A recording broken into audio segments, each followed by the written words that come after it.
Les habla Marco Tulio González. Bienvenidos a una transmisión más de la serie Escuela para Padres. El tema de hoy, el suicidio infantil y juvenil. La adolescencia es una etapa en que los jóvenes hacen grandes planes para el futuro. Sin embargo, es también la edad en que con mayor frecuencia se presenta el problema del suicidio. Pero como padres de familia, ¿saben ustedes cuáles son las causas que lo originan? ¿Qué tiene que ver el ambiente familiar en esta problemática? ¿Cuáles son las características de personalidad del pre-suicida? De esto y más hablaremos a continuación. Le invito a que se quede con nosotros. No se vaya, regresamos en un momentito. Bien, tenemos un cambio, vamos a presentar directamente a los especialistas y tenemos a la doctora María Josefa Díaz Aguirre, médico, psiquiatra, psicoterapeuta de adolescentes y niños. Muchísimas gracias por estar con nosotros. Ella opina que la familia disociada o desintegrada puede propiciar que un niño o adolescente llegue al suicidio por la falta de orientación, de disposición de los padres al estar involucrados ellos en sus propios problemas. Gracias por estar con nosotros. De igual manera, la licenciada Rosario Uribe Pensado. Ella es psicóloga, psicoterapeuta en el Departamento de Atención Psicológica a Víctimas en la Procuraduría General de Justicia del Distrito Federal, psicóloga clínica especializada en terapia breve a personas en crisis. Muchísimas gracias por estar con nosotros. Y dice ella que ante la falta de expectativas para la vida que la sociedad ofrece, el suicidio se está convirtiendo en una alternativa de solución en los grupos de niños con falta de adaptación social. Gracias. Martín F., estudiante de 26 años de edad. Él manifiesta que él decidió quitarse la vida a los 15 años porque tenía conflictos con su sexualidad. Gracias por estar con nosotros. La señora Hortensia M., madre de familia. Ella tiene una experiencia como trabajadora de Neuratin y dice que atiende a las personas que llegan con este problema del suicidio infantil y que le da apoyos a niños y jóvenes que tienen este problema. Muchísimas gracias por estar con nosotros, a todos ustedes. Quisiéramos retomar contigo la plática para que nos expliques cuál fue el motivo exactamente de por qué a los 15 años tú pretendiste quitarte la vida. Bueno, pues la experiencia que yo pasé, que a mí me obligó a tratar el suicidio, fue que en una ocasión yo iba rumbo a la escuela, ya estaba en la preparatoria, y en el metro, pues un señor ya de edad, ya maduro, me hizo insinuaciones de tener relaciones sexuales con él. Y claro que pues yo no acepté esa invitación, pero simplemente el hecho de haber pasado por esa experiencia a mí me provocó muchos conflictos, ¿no? Desde ¿Simplemente entonces, por ese hecho? sí, nada más por ese hecho. Entonces, en ese momento empezaron muchos conflictos en mí y la única solución que yo encontré fue el tratar de suicidarme. Y bueno, lo premeditaste, lo pensaste muy bien, pero ¿por qué llegaste a ese estado? O sea, ¿no platicaste con tus padres el problema? No, realmente no. No, pues yo iba rumbo a la escuela. Entonces, pues de las experiencias que uno pasa fue una de esas y esa fue la experiencia que yo pasé. Claro que en ese momento pues, me vinieron muchos conflictos emocionales, me vinieron muchos recuerdos de mi infancia, de mi niñez. Y cuando llegué a la escuela, pues yo todavía no pensaba en tratar de suicidarme, ¿no? Claro. No lo encontré como una alternativa. Simplemente yo lo que tenía el deseo era de comentarles a un amigo, a alguien de confianza, esa experiencia, ¿no? Pero ¿no será que antiguamente, o sea, en tu niñez, tú tuviste también alguna experiencia de este tipo? Relaciones homosexuales, no. Sí, yo tuve, en cierta manera, roces físicos con niños en mi infancia. Entonces, este señor a invitarme, recordé todos esos ¿Recordaste detalles, eso? y para mí fue muy fuerte, o sea, fue muy pesado, pues, Claro. recordar esos recuerdos. Claro. Doctora, ¿tiene que ver el resultado tenía que ser así? Bien, yo considero que aquí hay una parte muy importante y es el hecho de que los roces que menciona no son circunstancias más que de juegos sexuales. De hecho, no hubo un ataque o una agresión sexual implícita, directa, pero sin embargo quedaron grandes sentimientos de culpa, sentimientos de inadecuación, de sentirse no identificado con su propio sexo, de tener dudas al respecto. Y Yo pienso que esta circunstancia fue como la gotita que derramó el vaso, que en la adolescencia, ante la turbulencia de toda la identificación psicosexual, fue un momento en el cual lo confrontaron muy duramente con esta situación y entonces la alternativa que quizás ya se venía alarmando, en eso yo podría estar de acuerdo que esta fue una alternativa que a lo mejor no estaba pensada conscientemente, pero que en el inconsciente estaba como una circunstancia que podía aparecer. Claro. En este caso, doctora, en terapias breves, ¿qué es lo que se tiene que hacer? ¿Qué tiene que hacer un especialista? Bueno, en el caso de que él hubiese buscado ayuda ante la ideación suicida, es decir, antes de intentarlo, reconocerse como una persona que está pensando cómo hacer un suicidio eficaz, ¿sí? Lo que se tiene que hacer es primero confrontar al paciente, es decir, hablarle sobre cómo ha pensado hacer ¿Tú cómo lo habías para pensado? suicidarse, ¿no? ¿Vale? ¿Cómo habías pensado suicidar?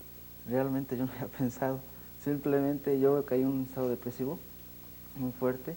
Después de la experiencia, pues ven, como dice la doctora, muchos sentimientos de culpa, muchos sentimientos de pues, resentimientos hacia a mi padre sobre todo, recordar situaciones de mi familia, la desintegración, muchas cosas, y sobre todo el estado depresivo muy fuerte, ¿no?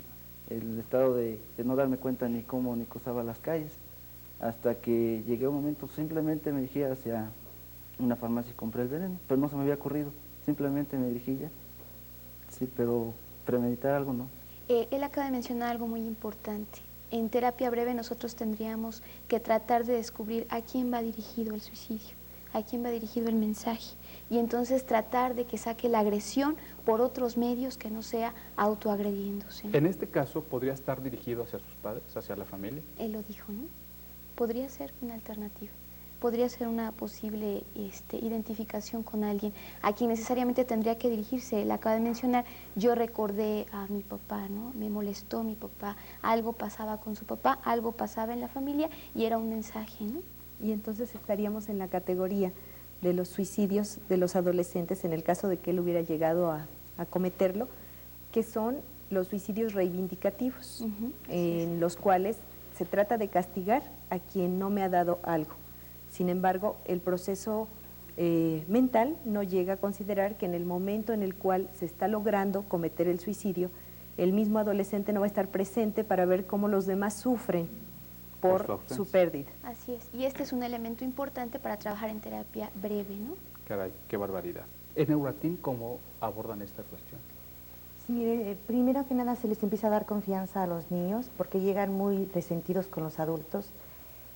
Cuando ellos empiezan a tener confianza, empiezan a hablar, al escuchar a otros chavos hablar de sus problemas, ellos empiezan a hablar de sus problemas familiares y de lo que sienten. Nosotros hemos visto que a muy temprana edad hay el deseo de morir, el deseo de no estar, y lo más importante es que ellos se sienten rechazados, se sienten no queridos, se sienten juzgados. Este tipo de cosas no se sienten parte de su familia y ellos desean esto. En el grupo, en el momento que ellos empiezan a hablar, pues es una parte muy importante, esa es la ayuda que ellos reciben entre ellos mismos, ¿no? Empiezan a hablar y a darse cuenta de su problema, lo empiezan a aceptar y ellos, en lo que nos ayudamos es, como parte de nuestros grupos, es pues a que ellos acepten su realidad, ¿no? A que pues, los adultos no cambian, pero la forma de pensar y de sentir pues sí cambia con base en el programa y es la forma en que en Neuratin los chavos... Ayuda.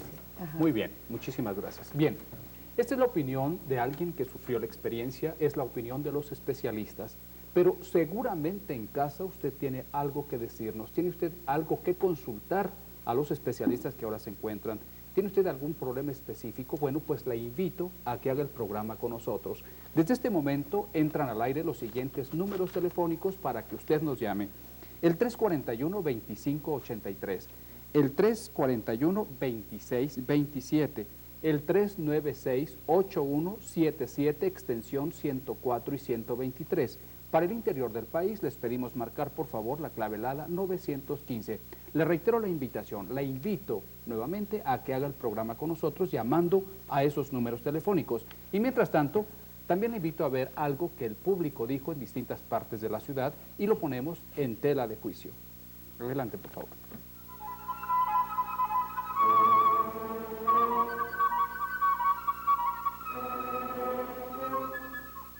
¿Por qué cree usted que la gente se suicida?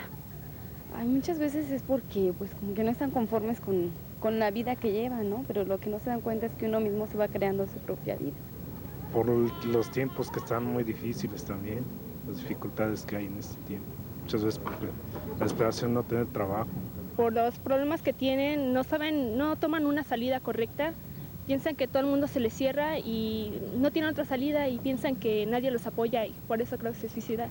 A veces están enferma de los nervios. Yo tuve una hermana así, más bien tengo una hermana así.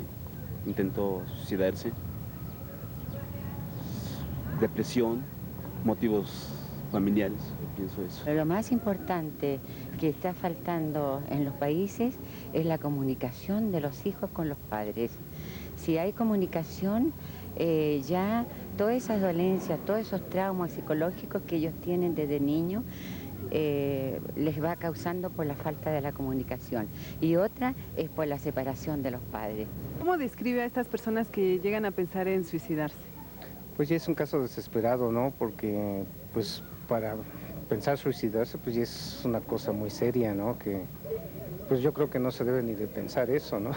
Pues que son personas que no han tenido una orientación, no sé, emocional desde sus bases, ¿no? Pues para mí son como personas locas, ¿no? Pues más bien deben ser personas con problemas de depresión, ¿no? Depresivas, algo un poquito mal, psicológicamente deben estar mal, ¿no? Unas personas deprimidas que tienen mucha soledad. La mayoría de ellos son jóvenes incomprendidos por la sociedad. Jóvenes que casi, digamos, nunca han tenido una guía, alguien que les diga por qué y, digamos, que no busque ese camino. Tienen problemas, más bien económicos, morales.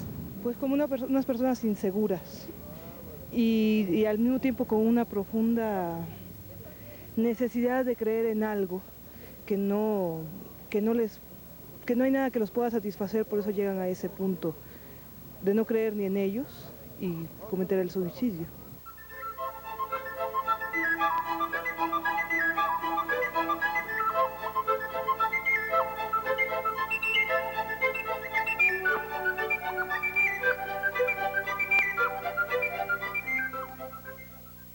Bien, eso es lo que han dicho las personas y seguimos esperando sus opiniones, su consulta seguramente a alguien de los que están aquí en el público o alguna opinión. Seguimos esperando sus llamados a los teléfonos que aparecen constantemente en su pantalla.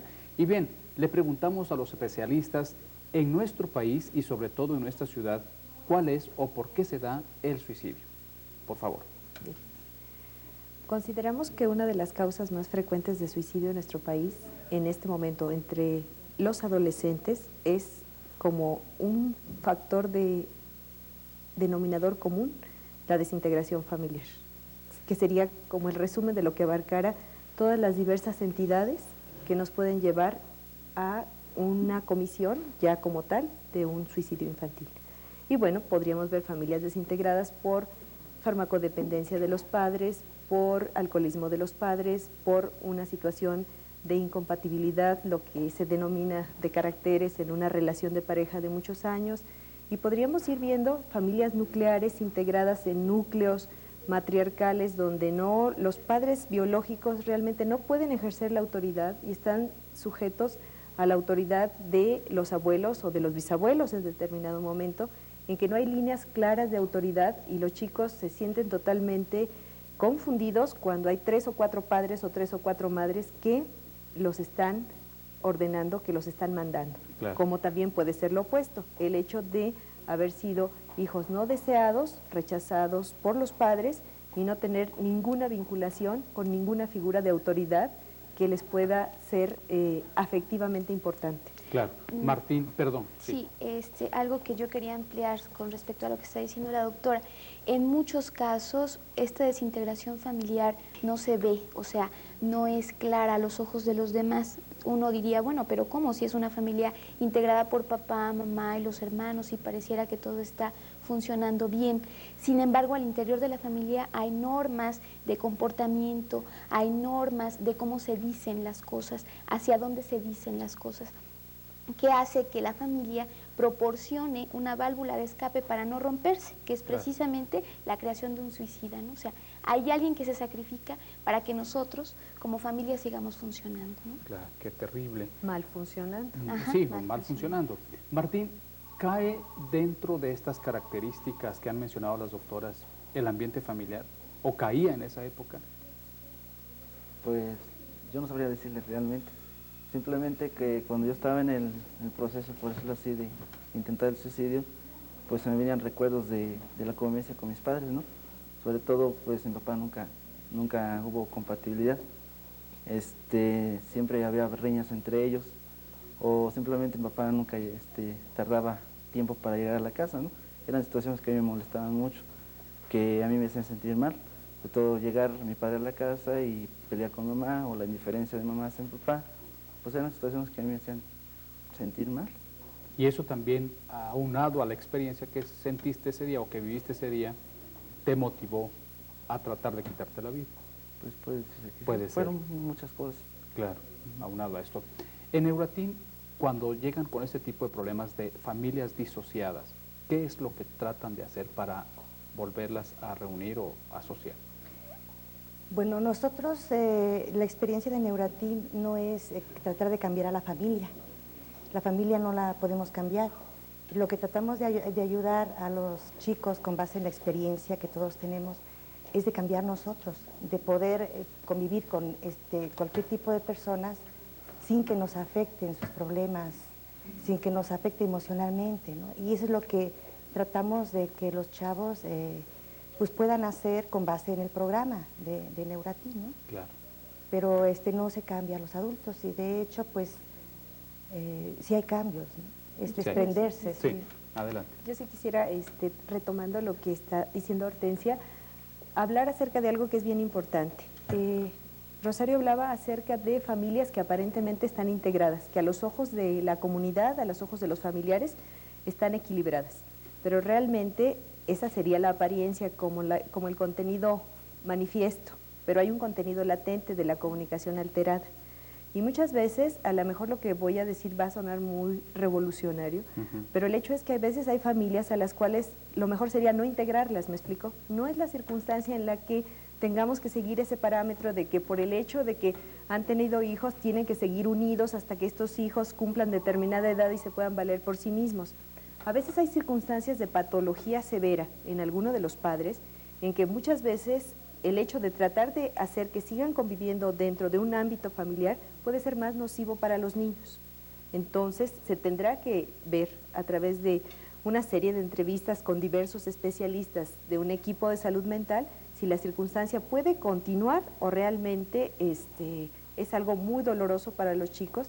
Y pondría yo un ejemplo, los casos en que el padre o el padrastro han sido los agresores sexuales de los menores, es una circunstancia de incompatibilidad para que continúe ese núcleo familiar.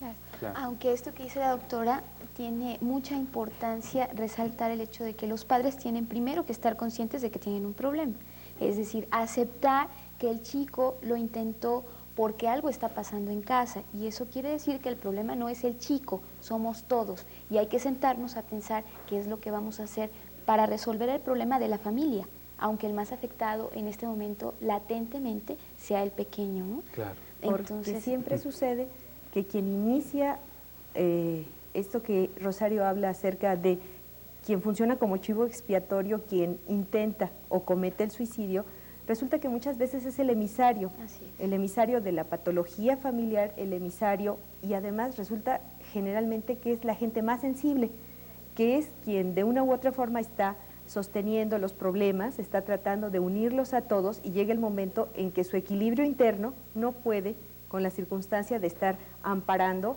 a los adultos, amparando al resto de los hermanos, y llega el momento en que se rompe este endeble equilibrio y se intenta salir de muy diversas formas, porque hoy estamos hablando de suicidio, pero hay muchas diversas maneras de salirse de la vida, ¿no? Y de salirse de la vida cotidiana podía ser también la alternativa de la farmacodependencia.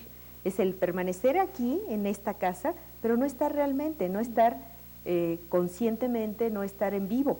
Caray, qué tremendo. Bueno, algunos papás se han de sentir preocupados y quisiéramos abordar con ustedes esta cuestión. Hay algunas características que determine que este niño o esta niña vaya o trate de suicidarse? ¿Cuáles son estas características en los menores? Bueno, hablar de características como una receta de cocina que al juntar los ingredientes sale un efecto suicida es muy riesgoso. Yo más bien hablaría de cosas que hay que cuidar dentro de la familia, como las pautas de comunicación, y de cosas que hay que observar con los hijos, ¿no? Antes de que empezara el programa platicábamos un poco sobre qué pasa con los chicos, aquellos tristes que no dan problemas, que a lo mejor van muy bien en la escuela, pero que no se relacionan más allá con sus amigos, ¿no?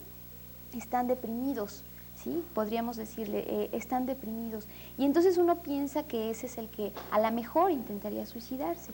Pero ¿qué tal si hablamos de que hay otros chicos que pareciera que tienen una lumbre encendida dentro, ¿no? Que buscan situaciones de peligro, que de pronto toman el coche de papá y se embarraron 2 cuadras después, y que agarran la bicicleta y se van por una bajada y se destroza la bicicleta, y ellos pareciera que buscan riesgos, ¿sí? A ver a dónde le atinamos si nos lastimamos una pierna, nos rompemos la cabeza. Con esto trato de ilustrar que es muy difícil hablar de parámetros concretos, ¿no? Cualquier cosa que de alguna manera no sea considerada como algo riesgoso puede ser dentro de lo normal. Pero ¿qué pasa cuando la persona es adicta al alpinismo, por ejemplo, a la natación, al buceo, ¿sí? Que son diversiones que a lo mejor tienen riesgos en sí mismos. Claro, y lo que acabas de mencionar, que se da comúnmente, ¿no?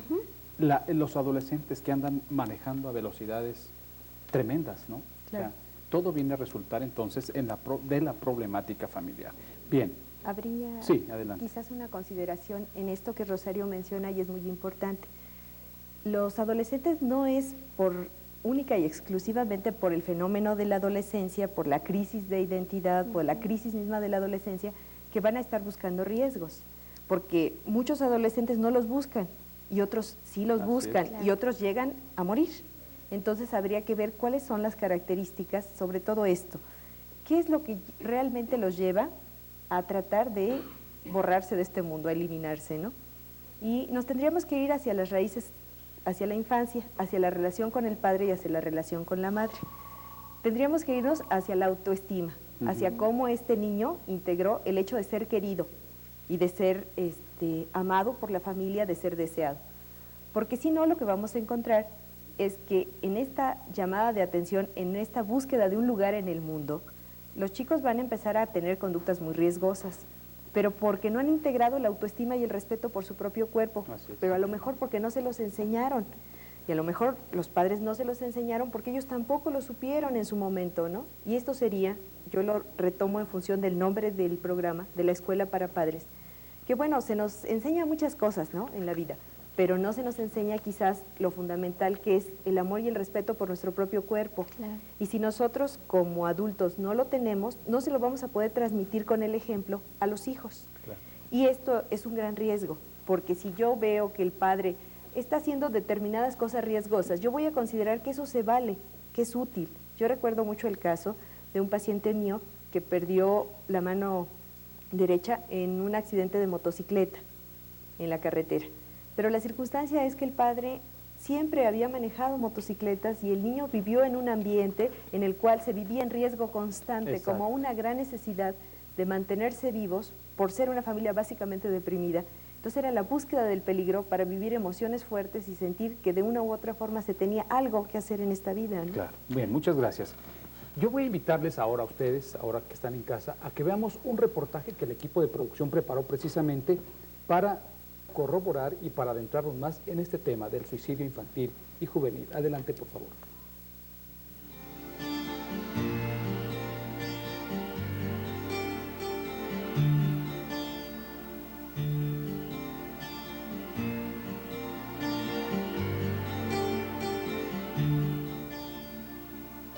El suicidio es un fenómeno que se da en todos los niveles intelectuales y en todas las clases sociales, y casi siempre va asociado a una pérdida de autoestima de las personas, es decir, que éstas dejan de valorarse a sí mismas.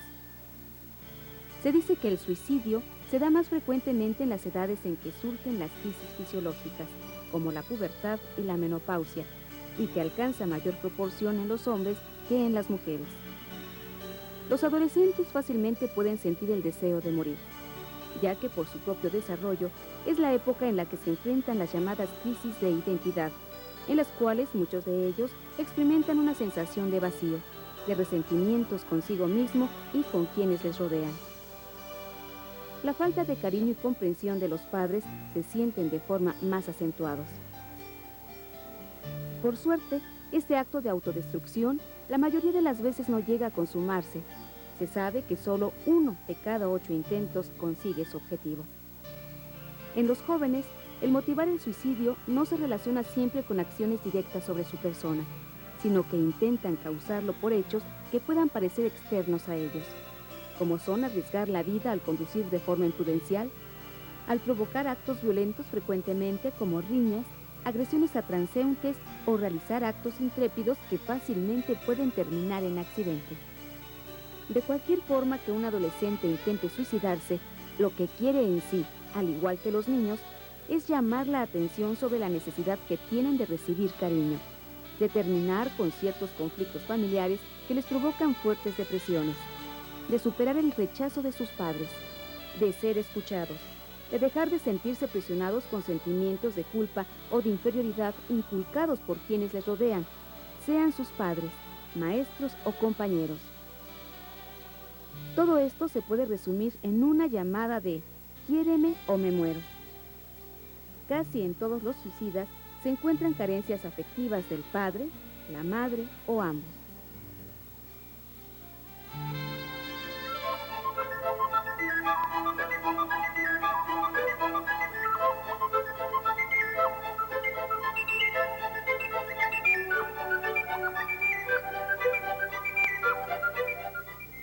Bien, estamos aquí con el público que hoy nos visita. Muchísimas gracias a todos ustedes y también vamos a empezar a leer las llamadas que nos han llegado. Elida Mata, de Ejército de Oriente, dice: los padres pueden ayudar a los niños y jóvenes a no sentir esa depresión. Y otra pregunta dice: ¿tienen los padres la culpa de que los niños y jóvenes se intenten suicidar? Y otra que se relaciona es si tiene que ver, si alguno de los padres se suicida, ¿esta tendencia puede repetirse en los hijos? A ver, por favor. Sí, con respecto a la segunda pregunta, nuestra sociedad es muy colpígena, es decir, lo primero que tratamos de ver es quién es el culpable para darle el castigo que merece, ¿no? Si es necesario incluso quemarlo en leña verde, porque cómo es que destruyó la vida de un niño. Yo creo que esto a la sociedad le sirve para justificar también que nosotros, como parte de la sociedad en general, tampoco hemos sido capaces de proporcionar alternativas de solución a la problemática de los menores, ¿no? A la problemática que se enfrenta cualquier menor y cualquier adolescente cuando sale a la calle, cuando tiene que enfrentarse a la búsqueda de trabajo, cuando tiene que enfrentarse a la búsqueda de pareja, cuando tiene que enfrentarse a estas cosas que son cotidianas, ¿no?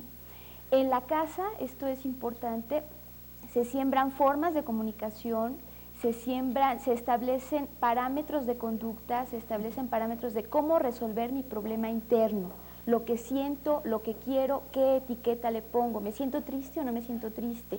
Esto que siento es alegría o cómo se debe llamar, y después de que lo siento, ¿qué tengo que hacer? Pero identificar a cualquiera de los padres como el único culpable y al que hay que sancionar, yo creo que es un error, ¿no? Bien. Todos en determinado momento somos corresponsables de esto. Bien, muchas gracias. Tenemos una participación del público. Adelante, por favor. Sí, quisiera saber si hay estadísticas en cuanto a suicidio de niños y de adolescentes, en general y específicamente en México. Bien, muchas gracias. Por favor.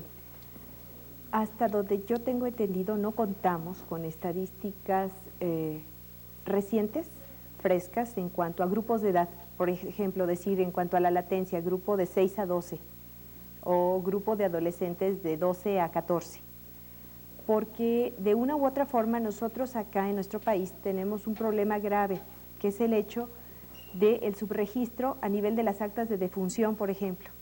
Muchas veces es esto que mencionaba Rosario, el hecho de la terrible culpa que en determinado momento para la identificación en el registro civil de la defunción se pone como causa de muerte cualquier otra circunstancia, menos la causa real que es el suicidio. Y aquí entraríamos también en otra característica muy propia de nuestro entorno en cuanto a la culpa, y es el hecho de que cómo vamos a categorizar muchos intentos de suicidio que realmente llegan a culminar en la muerte, cuando el niño, por ejemplo, nunca habló de muerte y sin embargo, en determinada circunstancia, ante una desavenencia familiar o ante un problema escolar, el niño se sale a la calle y cruza el crucero más peligroso de su barrio y es atropellado. Entonces queda caracterizado como un accidente, cuando realmente no supimos de la intencionalidad que llevó a cabo la comisión de este accidente. ¿Cuántos accidentes quedan categorizados como tales sin tener en cuenta que en realidad lo que debió haber sucedido fue una circunstancia extrema de búsqueda de la muerte? Bien. Marco, sí. Una cosa importante. En la Procuraduría General de Justicia del Distrito Federal, aún y con la salvedad de todas estas características de la cifra negra que maneja la doctora, está haciendo un gran esfuerzo por realizar una investigación sobre las actas que se tienen en conocimiento que fueron suicidios, ¿no? Esto, bueno, tiene sus problemas, como lo mencionaba la doctora, pero bueno, se está haciendo un esfuerzo para tener todo esto sistematizado, ¿no? Y hay otra cosa, hay una pregunta que no se contestó, sí, que sí me gustaría abordar. ¿Cuál es la probabilidad, decía, de que si el padre se suicidó, el hijo se suicide? Esto es importante. La doctora mencionaba hace un rato que los padres marcan las formas de resolver los problemas, ¿sí? Lo que está permitido dentro de la familia. Si papá o mamá se suicidó, entonces, ¿qué impide al hijo que vio que esa es una forma de resolver el problema suicidarse? O sea, ¿por qué él no tendría que hacerlo? Si papá o mamá, siendo la figura de autoridad que tienen dentro de la familia, lo hicieron, ¿no? ¿Por qué no hacerlo? ¿Por qué no intentarlo nosotros? Claro. Es un riesgo importante. Es un riesgo. Bien, Marco. Nos llaman de Monterrey, Nuevo León. Vamos a tratar de dar una respuesta más concreta porque son muchísimas las llamadas. La señora Garza de Monterrey, Nuevo León, dice: doctora Díaz, ¿cómo se puede buscar que una persona recupere su autoestima con sus propios medios, sin la ayuda de sus padres? Y otra pregunta es: ¿cómo se puede tratar la depresión, sobre todo en los adultos, para evitar el suicidio? Por favor. Bien. Por sus propios medios creo yo que existen recursos tales como el hecho de el tener algún familiar cercano al cual se le pueda tener la confianza suficiente para hablar acerca de los problemas. De hecho, tenemos aquí a Hortensia que nos está hablando de lo que la sociedad civil está dando como respuesta a esta alternativa. Sin embargo, debido a mi formación, yo creo que esto sería una parte para la solución del problema.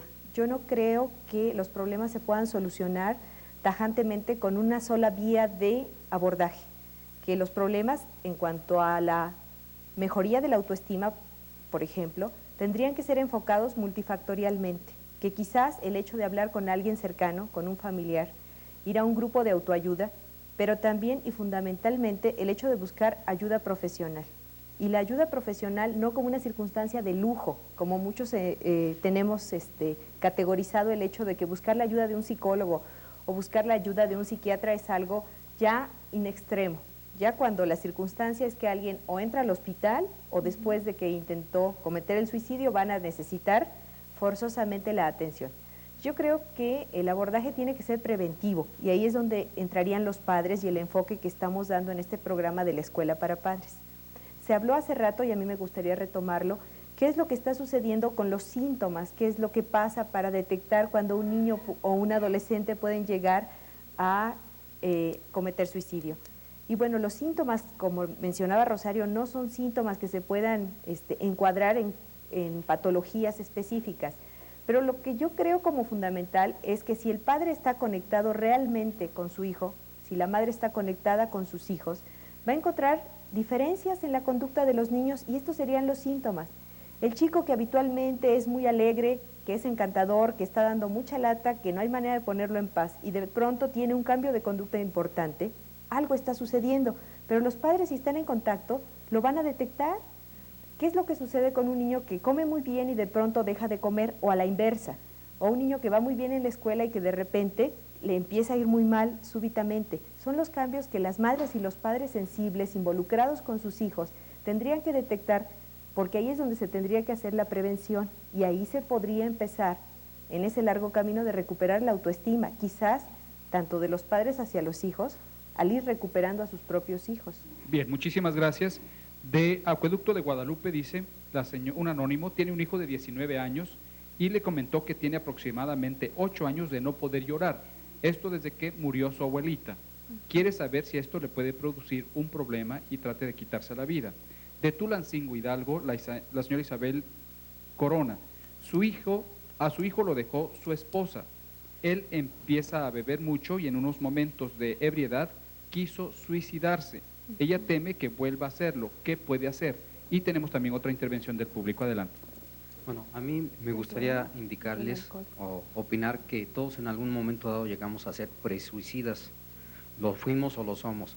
Y ya lo había apuntado la doctora Rosario, yo creo que esto es debido a que traemos una carga de culpa, de que queremos resolver una problemática a la cual o no podemos resolverla o esta no nos va a dar los resultados que nosotros esperamos.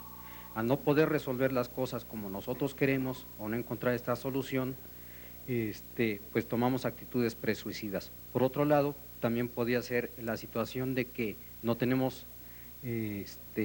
la capacidad de afrontar la situación o lo que nos va a traer como consecuencia ese problema y nos es más fácil, en lugar de afrontar, pues, como dicen, una salida falsa, ¿no?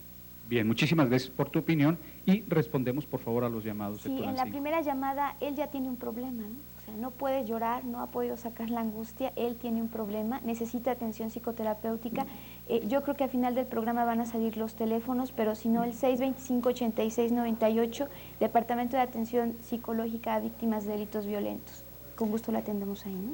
Y yo retomando la otra parte de la segunda pregunta, respecto al abandono, la separación de pareja y el inicio del alcoholismo de uno de los miembros de la pareja, yo creo que tendríamos que ser muy cautos, porque en determinado momento los rompimientos, las pérdidas que nosotros denominamos en lenguaje técnico, pérdidas de familiares, pérdidas de afectos, pérdidas de trabajo, pérdidas de un estatus económico, por ejemplo, nos van a llevar a circunstancias en las cuales vamos a tener actitudes presuicidas, como mencionaba esta persona del público, actitudes en las cuales se busca la destrucción, porque el alcoholismo, vuelvo a insistir, igual que la farmacodependencia, pues serían unas formas de suicidio lento, vaya, no es la comisión del acto impulsivamente a través de algún método violento, pero es una manera de paulatinamente irse alejando de este mundo e irse suicidando muy lentamente.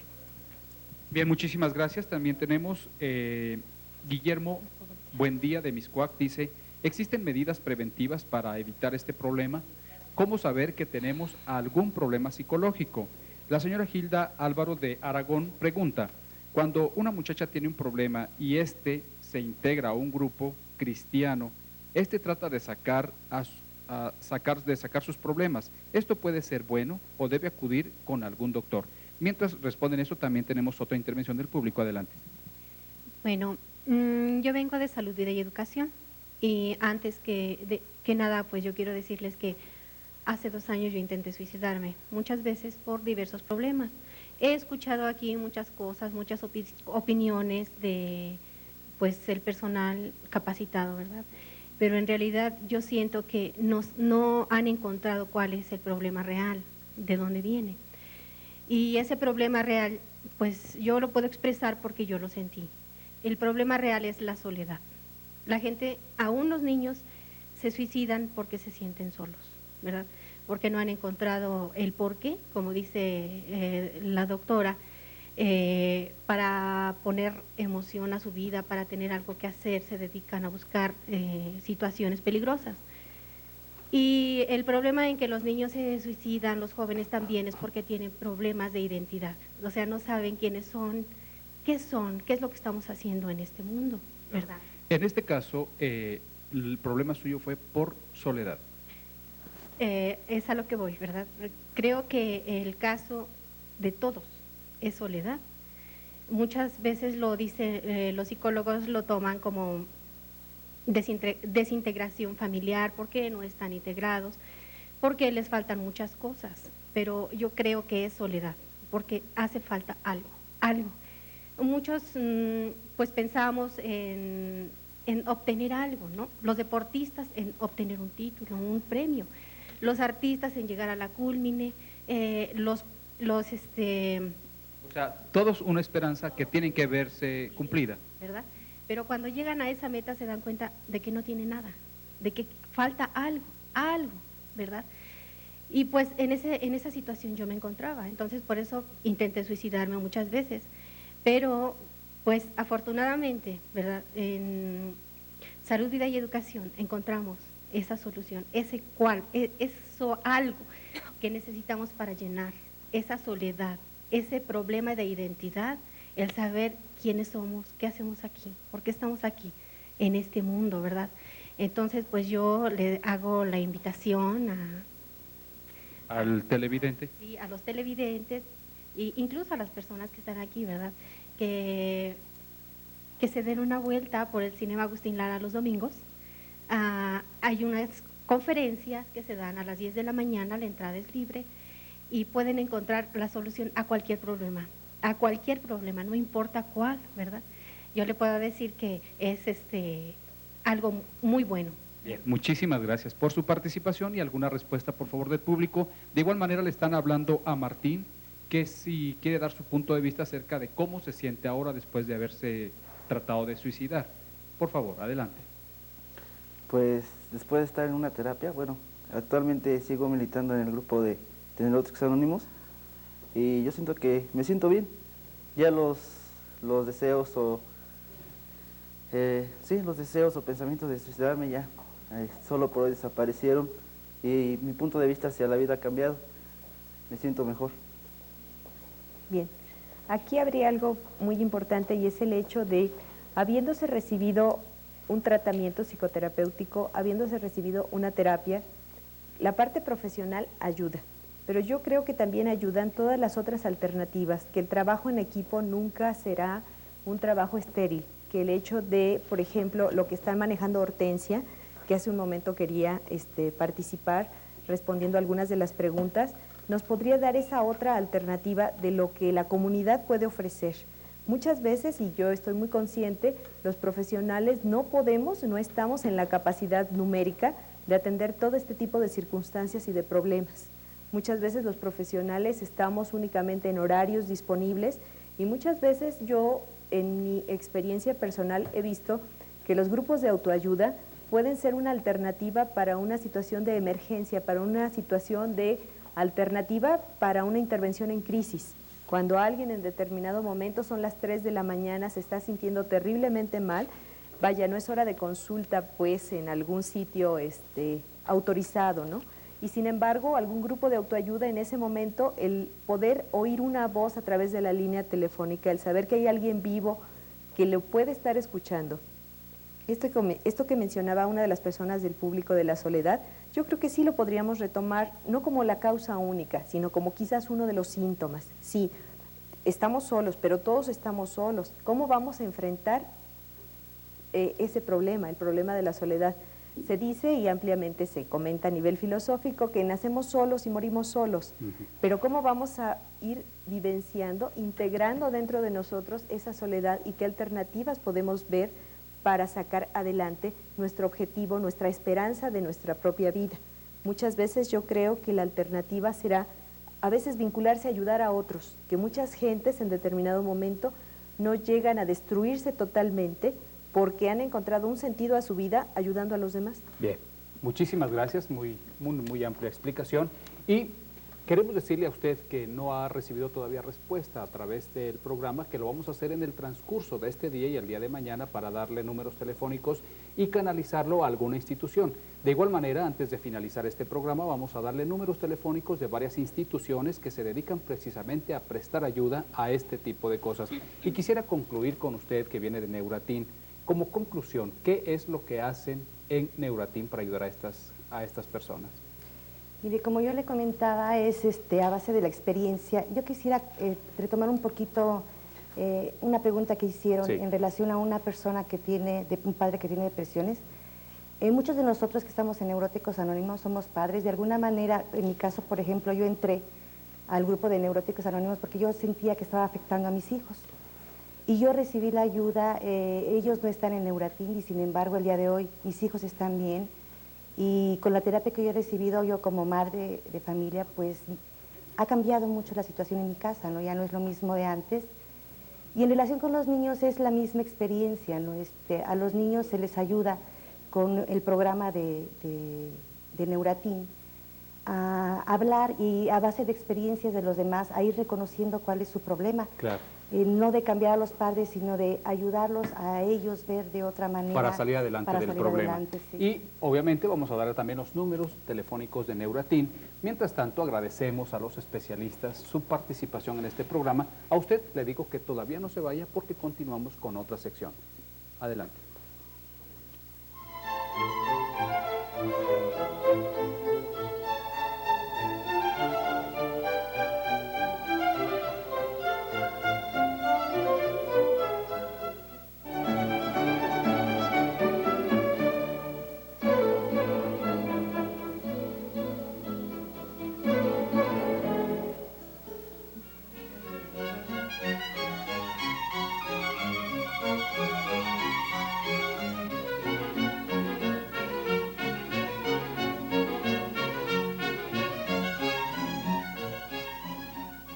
Bien, estamos en la sección Una respuesta a tiempo y hoy tenemos la fortuna de que nos acompañe el maestro Humberto Acevedo. Él es egresado de la Universidad de El Salvador, en El Salvador, Centroamérica, y es invitado porque las cartas que hemos recibido se relacionan al quehacer que él tiene. Pues muchas gracias por estar con nosotros en Escuela para Padres. Gracias a ti. La señora Mercedes Olivares de Gutiérrez, de Morelia, Michoacán, pregunta y dice que se habla mucho de los derechos de los niños, pero no se conocen. ¿Cuáles son? Por favor, hablen de ellos. ¿Tú podrías hablarnos de ellos? Sí, como no. Para comenzar quiero decir que en noviembre de 1989, la Convención, o mejor dicho, la Organización de las Naciones Unidas, ¿verdad?, en asamblea, ratificó y firmó, ¿verdad?, el documento de la Convención de los Derechos de los Niños. Es una declaración muy amplia, ¿verdad?, consta de 54 artículos con 97 incisos, es muy extenso, pero yo, con respecto a los derechos de los niños, podríamos destacar que hay derechos que se refieren a la libertad de expresión. O sea, que todos los niños tienen derecho a expresarse libremente, ¿verdad?, sin ninguna restricción. Bien. El derecho a la salud, el derecho a la educación, el derecho al juego, que es muy importante, ¿no?, como es un elemento connatural del niño por el cual él asimila y se integra a su entorno, ¿verdad? El juego es reconocido como un derecho, ¿verdad? Bien, muchísimas gracias. El señor Enrique Sánchez Santana de México DF pregunta de dónde nacen estos derechos de los niños, quién los escribió y dónde se pueden conseguir. Bueno, de alguna manera ya lo has abordado, que nace de una convención en Nueva York, que tú acabas de mencionar en el 92 o algo así. Pero quisiéramos unirla a esta otra pregunta de la señora Hortensia Aguirre de Cuernavaca, Morelos. Pregunta, ¿a dónde deben acudir los niños cuando sienten que sus derechos están siendo violados? ¿Quién los debe llevar o ellos deben ir solos a donde deben acudir? Bueno, de preferencia el niño tendría que ir acompañado de una persona, ¿verdad? Ya sea familiar, amigo, conocido. Y ¿dónde debe acudir? Pues yo pienso que en México por lo menos hay muchísimas instancias, asociaciones civiles, organismos independientes también por parte del Estado, ¿verdad?, que procuran dar un servicio de alta calidad, ¿verdad?, a los niños que así lo requieran, ¿verdad? Bien, ¿dónde pueden conseguir alguna copia de esta declaración de los derechos de los niños? Bueno, yo creo que la persona que esté interesada en este documento puede dirigirse a las oficinas de la UNICEF que están en Palmas, ¿verdad?, Colonia Polanco. Ahí con gusto les van a dar un ejemplar. Así es. Y ustedes actualmente, tú representas a una institución que está tratando de ayudar a niños, ¿de qué manera? ¿Cómo lo están haciendo? Bueno, nosotros trabajamos con niños de la calle. Nosotros estamos haciendo un programa que pretende transformar las condiciones de vida de los niños, pero con la participación de los niños. No creemos en la visión asistencialista, puramente. Creemos de que para cualquier tipo de transformación debe estar presente el niño como sujeto y protagonista de esos cambios. Claro, muy bien. Y trabajamos a diversos niveles, ¿verdad? En programas educativos, culturales, sociales, ¿verdad?, proponiendo alternativas. Bien. ¿Qué teléfono puedes dar tú para la gente que esté interesada en lo que ustedes hacen? Cómo no, pues vamos a dar un teléfono, es el 582-9036. 582-9036. Muchísimas gracias por tu presencia en la Escuela para Padres y vamos a darles a ustedes los números telefónicos que quedaron pendientes. Tenga usted listo un lápiz, un papel para anotarlos. El teléfono del Hospital Juan N. Navarro de la Secretaría de Salud es el 573-9161. 573-9161 para las cuestiones de intentos de suicida y tratamiento a familias. También está el Departamento de Atención Psicológica a Víctimas de la Supervisión General de Servicios a la Comunidad de la Procuraduría General de Justicia del Distrito Federal. El teléfono 625-8698, 625-8698. Neuróticos Anónimos, Neuratin, también pueden contactarse con ellos al 539-5551, 539-5551. Y si usted está interesado en ver y tratar de formar hijos más sanos física y mentalmente, le invitamos todos los martes a participar con nosotros aquí en Escuela para Padres. Nos vemos, obviamente, en el 11, el próximo martes a las 11. Muchas gracias.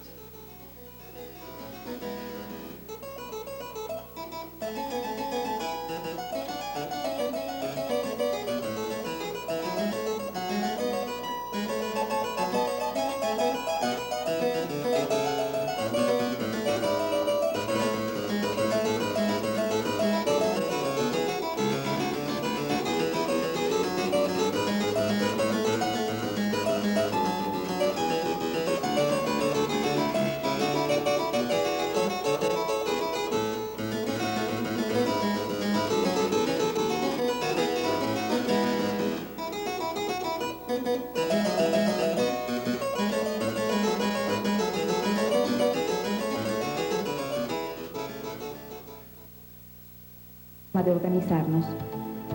Ahora, en las decisiones y las obras, la participación solidaria de la sociedad se ha hecho necesaria para cumplir con los compromisos y las metas comunes. En el cambio, la educación no puede quedarse atrás. Con la participación de la comunidad, padres, alumnos, maestros y autoridades, se logrará una mejor educación para nuestros niños y jóvenes.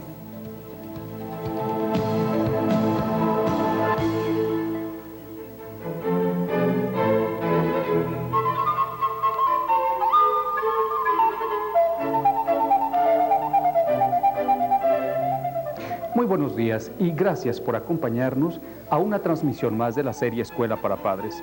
Les habla Marco Tulio González. El tema que hoy trataremos es sobre los consejos escolares. La nueva Ley General de Educación prevé la instalación de un consejo escolar en cada escuela pública de educación básica, para formar después los consejos municipales, el Consejo Estatal y el Consejo Nacional. Pero, ¿cuál será realmente su función? ¿Cómo y quiénes lo integrarán? ¿Qué papel desempeñará usted como padre de familia, sus hijos en edad escolar, los exalumnos, los maestros, la comunidad y también las autoridades? De esto y mucho más hablaremos a continuación.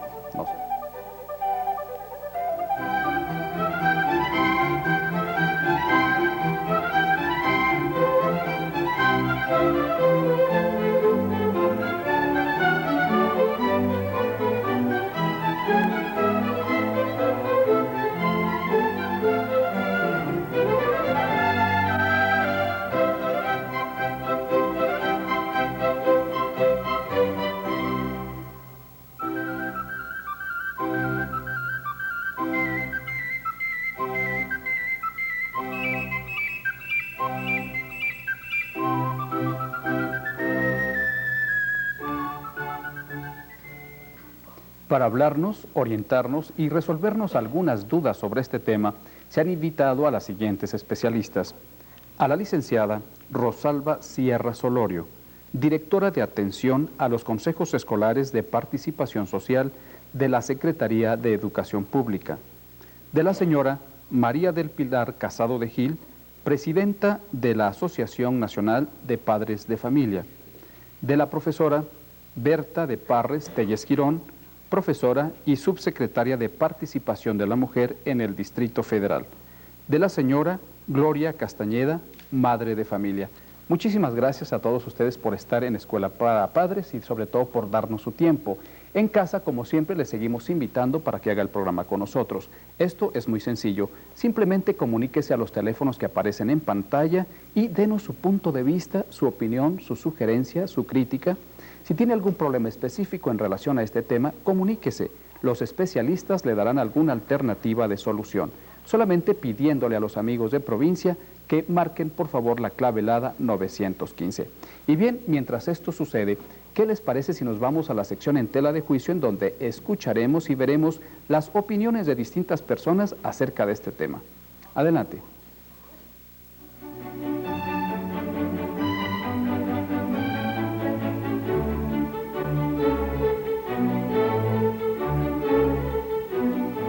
Con los consejos escolares, ¿en qué sentido va a mejorar la educación de los niños y jóvenes?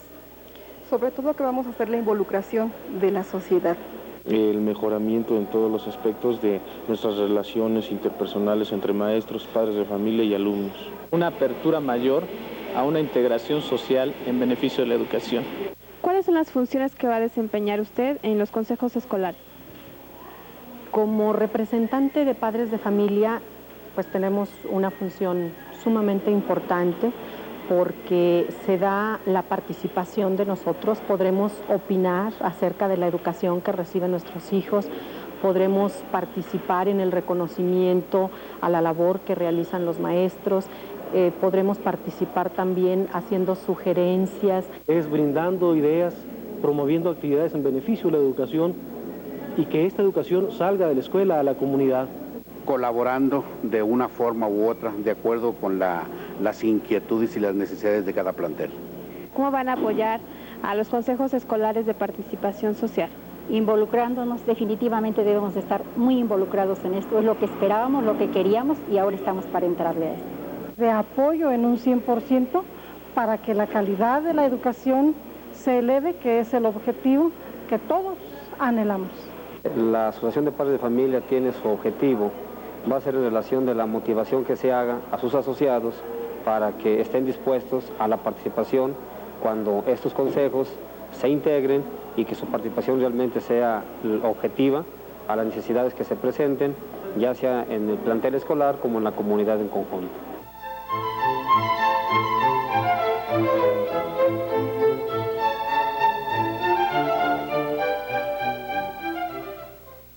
Bien, pues hemos escuchado, ustedes también han escuchado las opiniones de las distintas personas. Licenciada, pero realmente, ¿qué son los consejos escolares? Bueno, los consejos escolares son unas figuras colegiadas integradas por maestros, alumnos, exalumnos, padres de familia, miembros interesados en la educación de la comunidad, representantes sindicales, las asociaciones de padres. Es una instancia, podríamos hablar de que es una instancia de apoyo a la escuela, un grupo organizado que va a poder participar, que va a poder apoyar, que va a poder proponer, que va a poder sugerir una serie de actividades, programas y acciones que realmente vayan en beneficio de la educación de niños y jóvenes. O sea, no programas aislados, sino programas realmente ya articulados a partir de lo que ellos viven en su escuela, de la realidad que tienen en su propia escuela para poder mejorar el tipo de educación, para poder apoyar al maestro, pero sobre todo tiene un ir y venir estos consejos. O sea, estos consejos permiten de alguna manera que no sea nada más el apoyo hacia la escuela, sino también la escuela hacia la comunidad. Y esto implica un apoyo entre las familias. Las familias también a veces solicitan o piden una serie de orientaciones y de sugerencias para su dinámica familiar. Yo creo que podríamos sintetizarla en grupos colegiados, en grupos que se conforman para un beneficio colectivo, un beneficio social del niño y de la sociedad misma. Muy bien. Señora, ¿y cómo, bueno, además de las funciones que ellos van a tener, qué otras funciones van a asumir los consejos escolares desde el punto de vista de usted como presidenta nacional? Bueno, pues es un órgano de consulta, orientación y apoyo. Ahí los padres de familia tendremos la oportunidad de opinar en cuanto a los programas educativos. Podemos proponer acciones para elevar la calidad de la educación, acciones para que los niños tengan mejor empleado su tiempo, su espacio, acciones culturales, deportivas, Yo creo que los más interesados somos los padres de familia, entonces debemos de partir por hacer llegar la información. Debemos de reunir a los padres para darles la información, la orientación, y en esas reuniones van a surgir muchísimas ideas, que es lo que se pretende. Ideas positivas para elevar la calidad de la educación. Que la relación entre el maestro, el alumno y el padre de familia sea realmente la que debe de ser, la que debe existir, de compenetración. El maestro no podrá hacer nada solo, ni el padre de familia. Entonces, qué bueno que se van a formar estos consejos de participación social. Ahora, la relación entre el maestro y el padre de familia es importante, pero de lo que se trata es de rescatar la vinculación entre la escuela y la comunidad. Exalumnos, maestros jubilados, clubes de servicio, gentes representativas de la comunidad, todo aquel que tenga interés en apoyar la tarea educativa, esta es la oportunidad y yo creo que no debe desaprovecharla. Claro, de alguna manera, maestra, ¿estos consejos escolares tendrán algún antecedente o son totalmente nuevos desde su experiencia? Bueno, yo le puedo comentar que se trabajó ya anteriormente con esta situación en un programa que se llamó Escuela Comunidad, que era precisamente su lema, abrir las puertas de la escuela a la comunidad, siempre con la intención de que la educación no se le quede nada más al maestro, ¿verdad? Como que es obligación del maestro, pues no, es participación de la comunidad y de los maestros. Entonces sí ya hay un antecedente, nada más que no teníamos una reglamentación o una apertura como se está dando ahora. Me parece fabuloso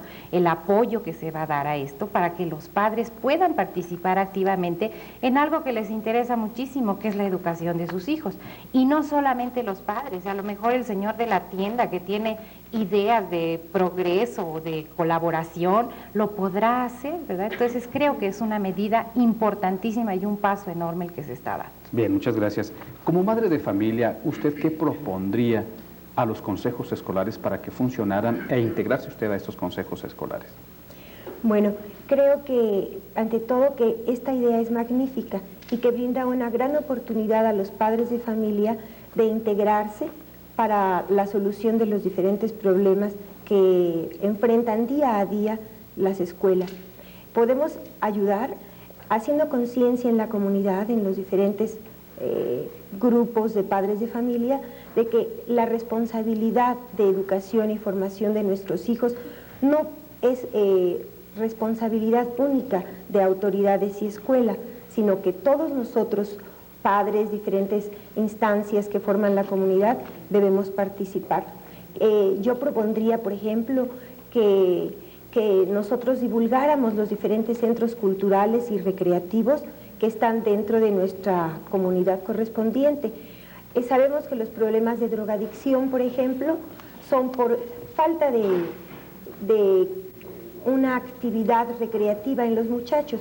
Podemos hacerles ver que existen casas de cultura que les brindan recreación, deporte y diferentes actividades para llenar su tiempo ocioso.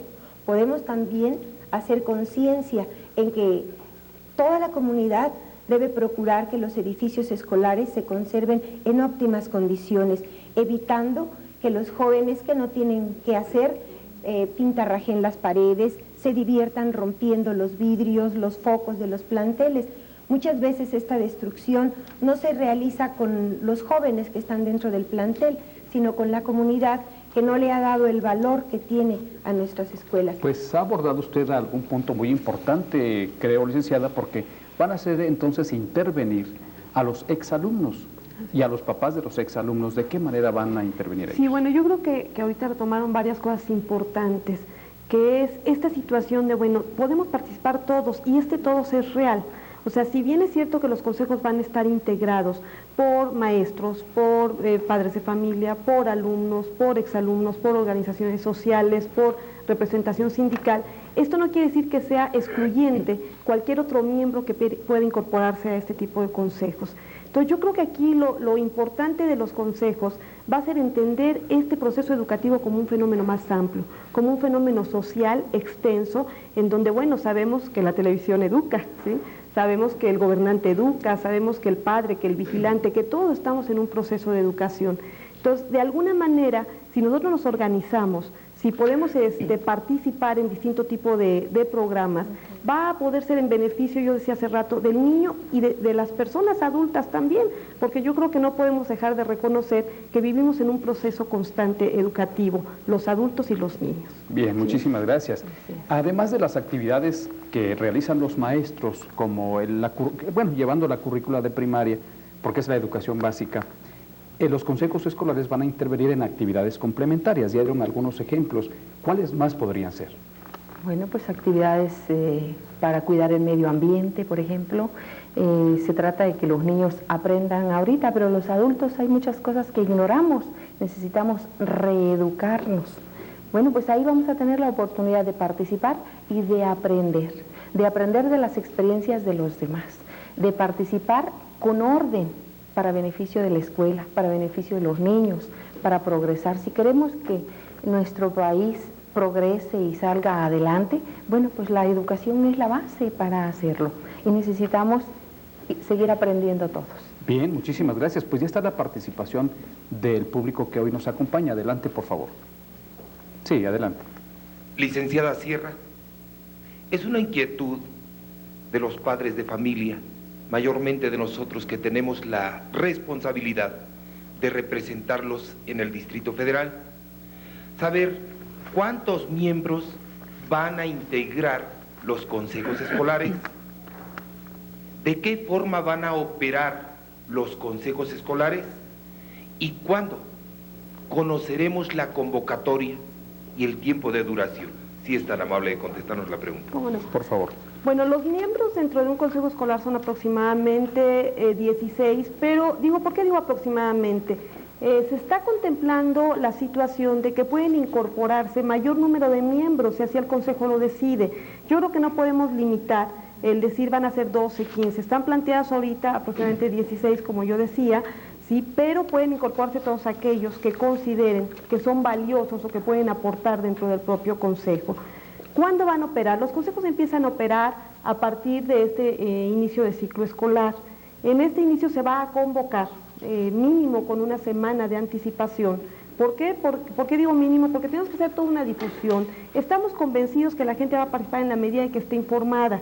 Si la gente no sabe para qué son los consejos, cuál es su importancia, qué podemos hacer en ellos, por qué es importante participar, es decir, si no estamos sensibilizados, no queremos formar figuras colegiadas de nombre o de membrete, sino figuras colegiadas donde verdaderamente hay una participación real y esta se logra a partir de la concientización y a partir de la sensibilización. Entonces van a operar a partir de este ciclo escolar y en el Distrito Federal, bueno, será quizá a partir de las delegaciones, estamos esperando, como ustedes saben, también un proceso de descentralización en el interior del Distrito Federal y operarán en cada escuela de educación pública, es decir, en cada jardín de niños, en cada primaria y en cada secundaria va a haber un consejo de participación social de la educación, un consejo escolar, ¿sí? A partir de este ciclo escolar. Perfecto, muchísimas gracias.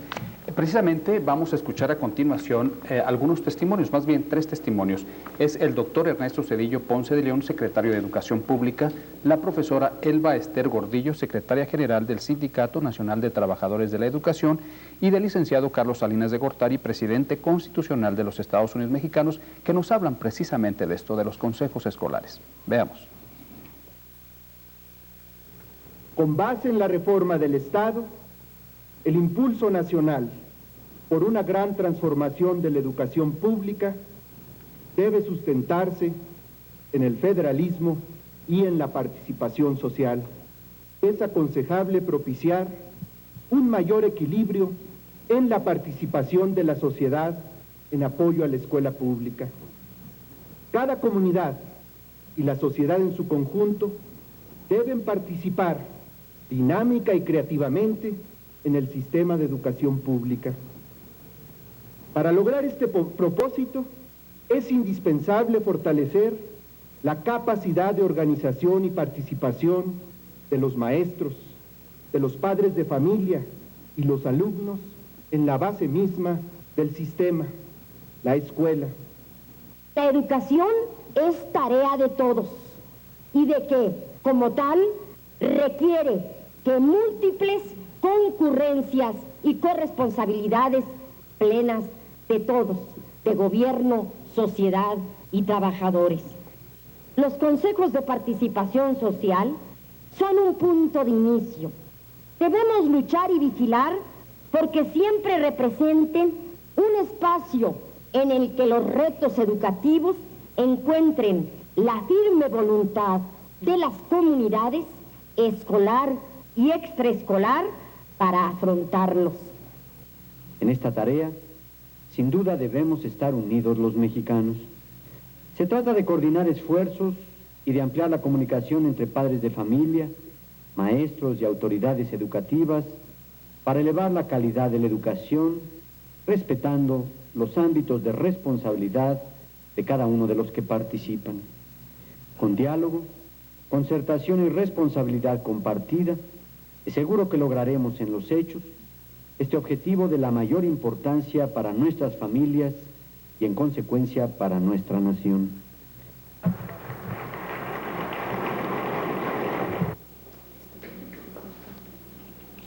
Muy bien, pues entonces, bueno, de todo lo que hemos escuchado, ¿qué beneficios tendrán los programas que los consejos escolares van a implementar precisamente en la comunidad?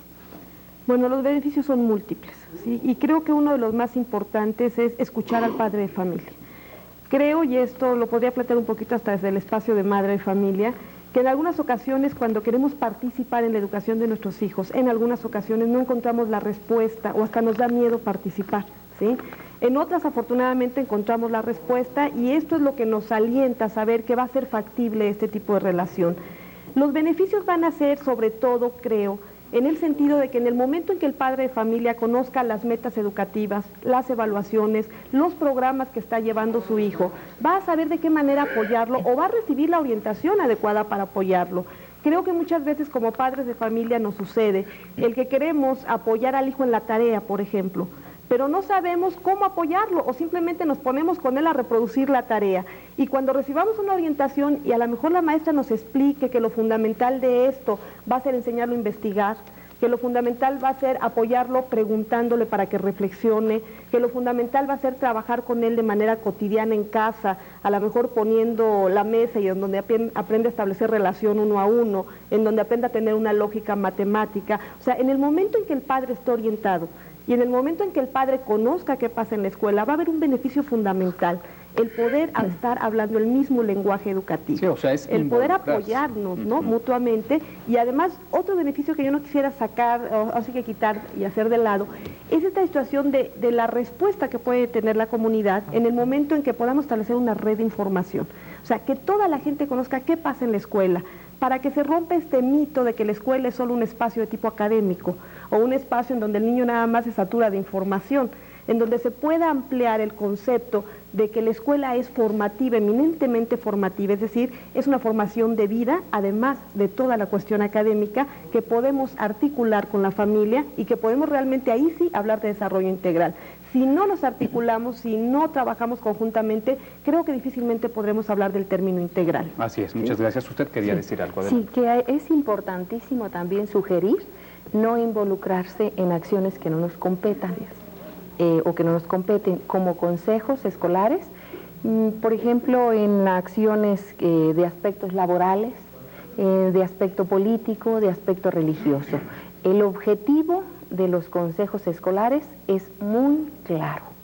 Debe de ser para el apoyo a la mejor educación, elevar la calidad de educación de todos, de niños, de jóvenes y de adultos. Y así se hacer que realmente la escuela forme parte del hogar. Nosotros siempre hemos expresado eso. El hogar se extiende hacia la escuela. Pero ahora no nada más es mi hogar o su hogar, es el hogar de todos. Entonces la comunidad es el hogar de todos los que habiten en esa comunidad. Debemos de cuidar las escuelas que se tengan en la comunidad. Así es, muy bien. Vemos la participación del público. Adelante, por favor. Sí, bueno, primero quiero preguntarle a la licenciada Rosalba Sierra más acerca de la estructura interna de los consejos escolares. ¿cómo se va a garantizar la legitimidad que estos tengan como figuras de participación social en la educación y que no caigamos en formar consejos que se reduzcan a meros membretes y que no tengan algún funcionamiento? Creo que carecen de estructura interna en su organización y cuál va a ser la forma de elección, qué es lo que les va a dar la seriedad, quién los va a nombrar, cuántas personas, quiénes, en dónde, todo eso. Sí, gracias. Bien, por favor. Bueno, yo creo que acaba de tocar un punto muy interesante. Efectivamente, si no cuidamos esta conformación del consejo, se nos puede constituir, como bien señalan, en un consejo de membrete. Hay un punto clave que me gustaría resaltar. ¿Quién los va a elegir? Sus propios grupos de pertenencia. ¿Qué quiero decir con esto? Los maestros serán electos por los maestros. Los padres de familia serán electos por su asociación y los propios padres de familia. Los alumnos por los alumnos y así sucesivamente. Es decir, es una elección democrática. En esta elección democrática, en la escuela, por poner nada más un ejemplo, se van a juntar todos los maestros y entre ellos van a decidir quiénes son los 3 representantes de maestros que van a participar dentro del consejo. ¿Sí? La estructura es, en el caso del escolar, tenemos representantes de maestros, 3 representantes de maestros, representantes de padres de familia, también 3, representantes de alumnos, representantes de exalumnos, 3 en todos los casos, el director de la escuela, la representación de la Asociación de Padres de Familia, en este caso es un miembro, el delegado sindical o representante delegacional, el representante del Sindicato Nacional de Trabajadores de la Educación y 3 representantes de la comunidad. En este sentido, yo creo que también se toca otro punto importante. Siempre se va a buscar que exista equilibrio entre sus participantes. Es decir, que no tengamos una carga, por ejemplo, demasiada en padres de familia o demasiadas en maestros o demasiado en autoridades educativas. Un principio que va a regular los consejos es precisamente la equidad, el equilibrio de los participantes. Entonces, en el momento en que se constituye en una elección democrática, estamos por lo menos tratando de garantizar que sea un consejo en donde realmente estén participando aquellos que están interesados, aquellos que quieren proponer. Y además, insisto en lo que yo decía hace un momento, esto no es excluyente que puedan participar mayor número de miembros, siempre y cuando se guarde el equilibrio. Y además puede haber invitados que tendrán voz, quizá no voto.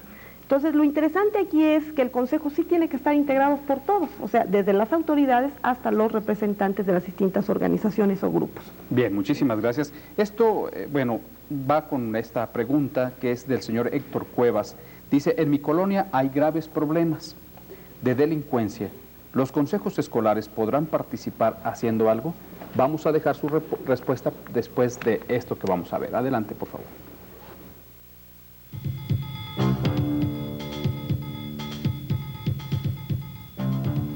Hoy día, la nueva Ley General de Educación promueve la formación de consejos escolares en las escuelas públicas de cada municipio del país.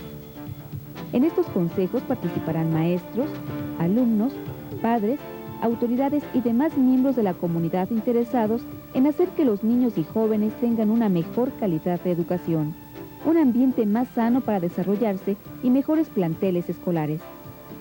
Esto se podrá lograr al conjuntar los esfuerzos de sus integrantes para llevar a cabo actividades culturales, deportivas y sociales para buscar las soluciones a los problemas de delincuencia, drogadicción, desintegración familiar o desempleo, o para poner en marcha programas de mejoramiento del medio ambiente, de conservación ecológica, de salud individual y comunitaria, así como de reparación de planteles educativos y áreas recreativas. Se ha invitado a la sociedad a participar del cambio en el proceso educativo porque solo a través del trabajo colectivo se logran las transformaciones que realmente necesitan e interesan a la comunidad.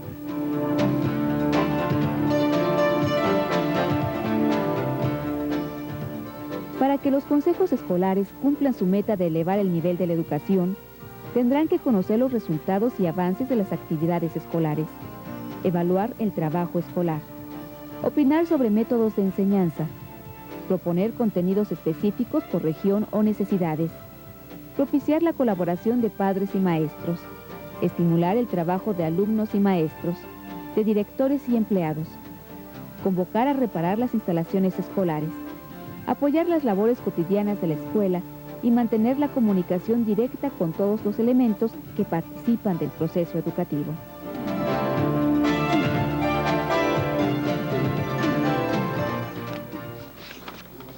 Bien, entonces quedamos en que en una colonia, nos dicen aquí, hay graves problemas de delincuencia. ¿Los consejos escolares podrán participar haciendo algo? ¿De qué manera? Yo creo que sí. Debemos de llevar a cabo acciones, como dije hace un momento, para que los niños y los jóvenes empleen su tiempo adecuadamente. La ociosidad es la madre de todos los vicios, entonces si están ociosos están inventando hacer travesura y media. Debemos de organizarles su tiempo. Donde ya hay delincuencia, bueno, pues recurrir a las autoridades competentes para su intervención. Pero todo aquel que se dé cuenta dentro de la comunidad del problema que exista, bueno, pues manifestarlo en la reunión del consejo para que éste se organice de tal manera que lleven a cabo las acciones pertinentes para atender el problema específico. Así es, y usted de alguna... Perdón. Sí me gustaría retomar algo muy importante que dice Pilar. En ese sentido, los programas que puede trabajar un consejo son infinitos. Entonces podemos hablar hasta de programas de integración social. Creo que también es otra manera de hacer programas preventivos. O sea, puede estar ahí la delincuencia, pero podemos atacarla de distintas maneras y además tanto a inmediato como a largo plazo, ¿no?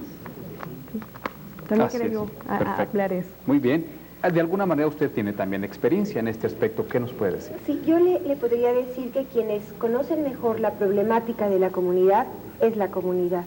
Que la escuela, por más que trate de estar enterada de lo que sucede fuera de sus muros, le es muy difícil. Entonces la comunidad recurre al consejo y juntos pueden encontrar la solución. Además puede aportar alternativas de solución. Perfecto. ¿Sí? Yo creo que aquí lo más interesante de todo esto es el poder dar a la comunidad oportunidad de mostrar su organización, lo poderoso que es la organización comunitaria, ¿verdad?, en beneficio de todas las acciones que están interrumpiendo la tranquilidad, no solo de los alrededores de la escuela, sino dentro de la escuela, lo que provoca problema. Entonces yo creo que esto es lo más importante de la oportunidad que se da, que la comunidad va a poder participar sin temor, ya va a estar integrada y avalada por una ley. Una ley que ya está. Yo creo que eso es muy importante. Gracias. El profesor Jiménez dice, ¿los consejos escolares realmente responderán a la realidad educativa de cada localidad? ¿Quién supervisará que se cumpla esta función? Bien, bueno, desde el momento en que el consejo se conforma con la propia gente de la comunidad, esto garantiza que responda a las necesidades de cada localidad. O sea, no hay un programa rígido que diga tienen que hacer esto y esto y esto ABC, sino precisamente hay una serie de lineamientos generales para que funcionen adecuadamente, y yo decía hace un momento, hay tantas acciones como el propio consejo considere necesarias de acuerdo a su realidad local. Entonces, esto es definitivo. El propio consejo es el responsable de que responda a su realidad, puesto que ellos lo representan. ¿Quién supervisará? Bueno, están involucradas autoridades y están involucrados las propias gentes del consejo. O sea, entre ellos también tiene que haber un proceso de autoevaluación permanente. Además va a haber un coordinador estatal que esté al pendiente y al seguimiento y evaluación de estos consejos. Yo creo que aquí lo importante es no siempre estar esperando el tercero que me supervise independientemente de que habrá, sino lo interesante es un proceso de autoevaluación permanente al interior del propio consejo. Bien, muchas gracias. Esto es para usted. Dice, ¿qué va a pasar con las mesas directivas que ya están hechas? ¿Va a haber un choque entre ambas? Le dejamos la respuesta después de estos mensajes. Regresamos.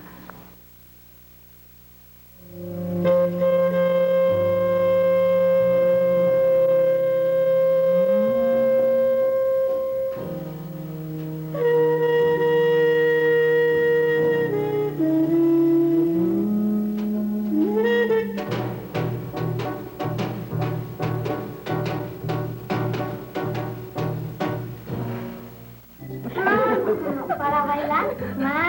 Pues tu papá no paró en toda la noche. Sí, la fiesta estuvo sensacional. Pero ya vámonos a dormir, ¿sí? Bueno. Papi, mi fiesta estuvo preciosa. No te mediste, pero mi mejor regalo es tu moderación. Como siempre hubo de todo, pero sin exceso. Estamos orgullosos de ti. Te quiere tu hija Liliana. Posdata, viva la familia. Yo soy Sebastián y mi teléfono es 611-1510 y vivo en Parque 7. Si voy donde hay mucha gente, me quedo cerquita de mis papás para que no me pierda. esperanza que no hay que perder. Ya ves, leñas, que ya soy grande.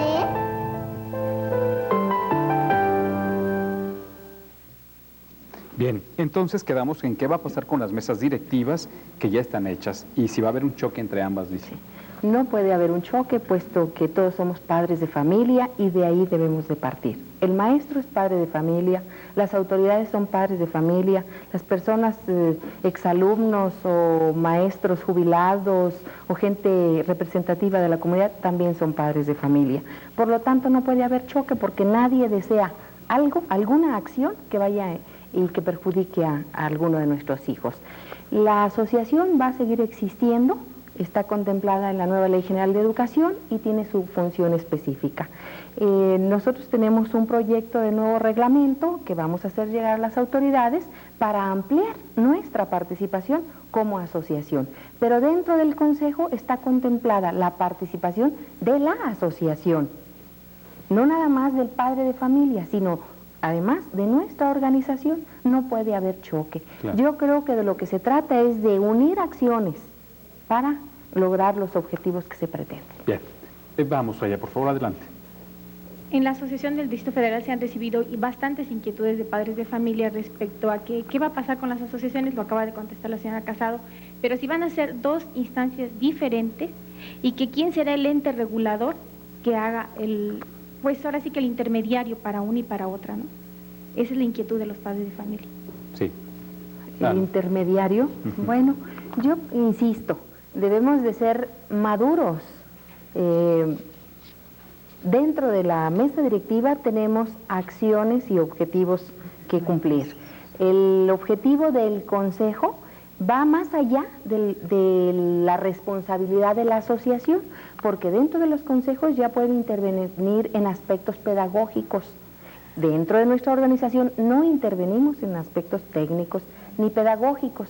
Entonces no hay que confundirnos. Insisto, debemos de unirnos.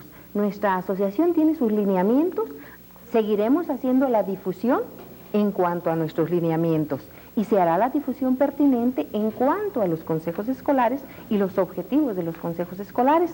Que todos estén atentos para recibir esta información, que todos deseen recibir esta información, que ya no se vale criticar ni estar buscando quién hace y quién no hace.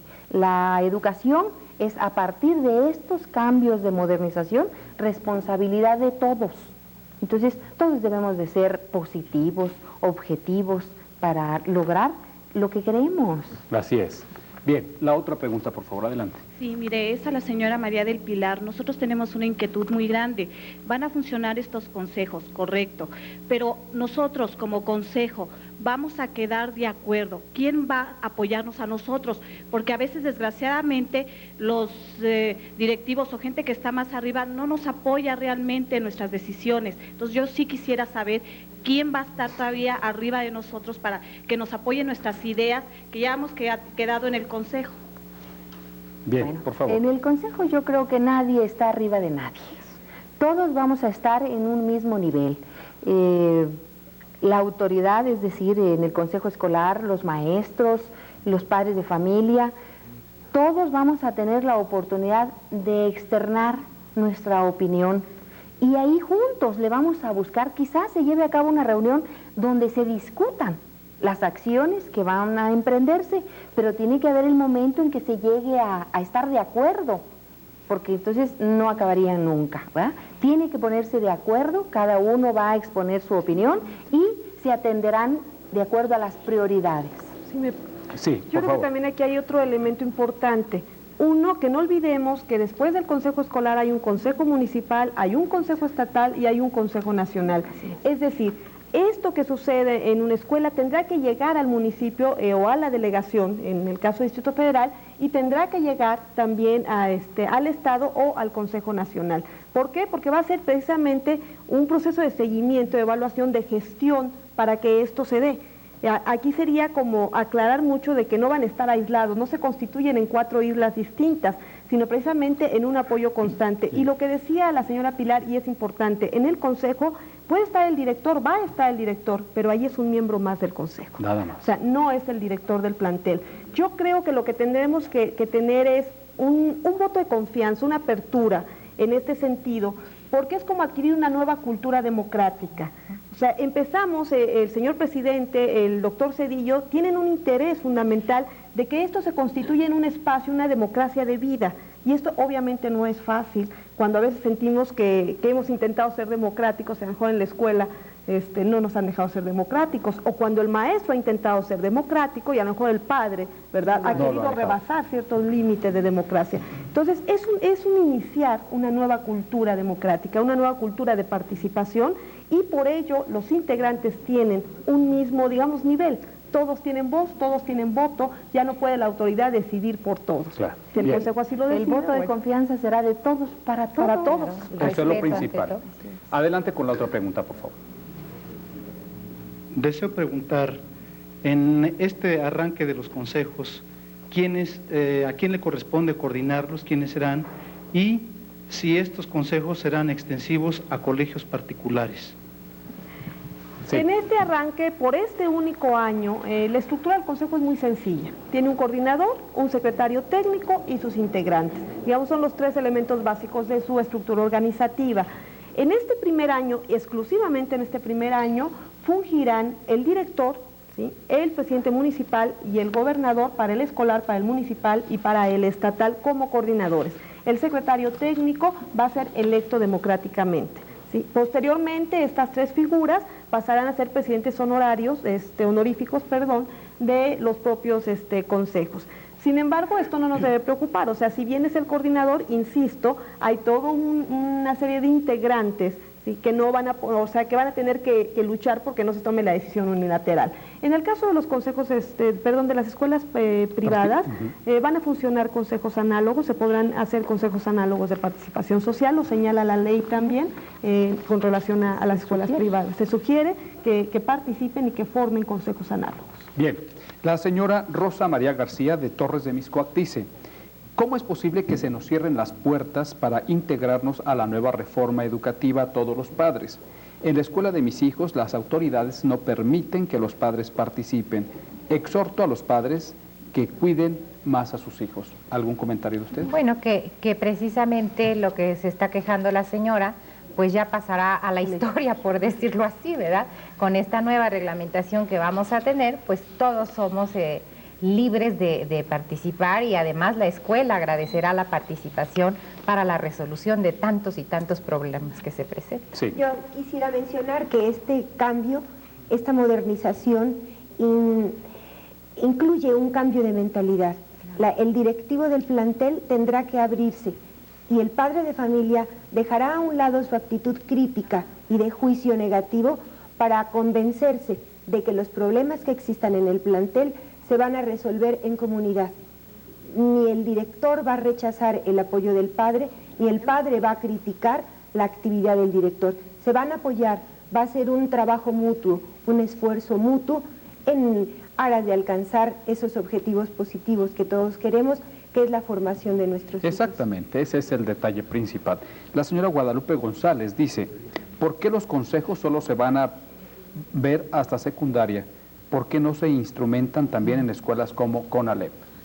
Bueno, los consejos nada más eran en educación básica. Recordemos que esto surge a partir del Acuerdo Nacional, la modernización de educación básica. Entonces, es donde se crean, es donde se demanda inicialmente esta participación social. O sea, demanda de la propia sociedad fue en el proceso de educación básica. Lo otro sería interesante, pero por el momento no, es básica. Oscar Islas dice: ¿qué tipo de actividades van a promover los consejos escolares? Por favor, den ejemplos. ¿Sí? Bueno, actividades concretas, podríamos hablar en un momento escuela para padres, aprovechando el programa, claro. ¿Sí? Podemos hacer una serie de conferencias, los padres invitar a ponentes y dar conferencias a los padres de familia, actividades como un mantenimiento a la escuela. En un sábado a lo mejor los padres deciden colaborar con la escuela, pintar en un momento determinado la escuela, lijar las bancas. Actividades concretas, tener reuniones de lecturas comentadas sobre el desarrollo infantil. A veces no sabemos por dónde, porque no conocemos cómo se desarrolla nuestro hijo, no sé, actividades de motivación ecológica, el participar con campañas de ecología. Podemos incluso en ciertas comunidades, si la comunidad sí lo demanda, yo decía hace rato, van a hacer tantos programas como la creatividad del propio Consejo den, talleres productivos en ciertas zonas. O sea, son infinitas las posibilidades. Claro, lo que se les ocurra, acciones deportivas. Inclusive a lo mejor en alguna situación los jóvenes se quieren organizar para acondicionar un campo para fútbol, ¿verdad? Bueno, pues ahí estarán los consejos apoyando a esos jóvenes que quieren hacer una cosa positiva. Allí están entrando los exalumnos, por ejemplo. Claro, podría ser. Yo quisiera agregar que las actividades de cada consejo variarán de acuerdo con el medio social y económico de la comunidad. No podemos considerar un cartabón específico, sino que serán flexibles de acuerdo con el medio. Así es. Bien, está la participación también del público. Adelante. Bien, vamos a ver entonces esto de que dice algún anónimo. Como padre, ¿cómo puedo integrarme a los consejos si a veces los primeros en negarse son los directores? Yo creo que volvemos a lo mismo de hace un momento. Eso ya bien señalaba la profesora, es historia.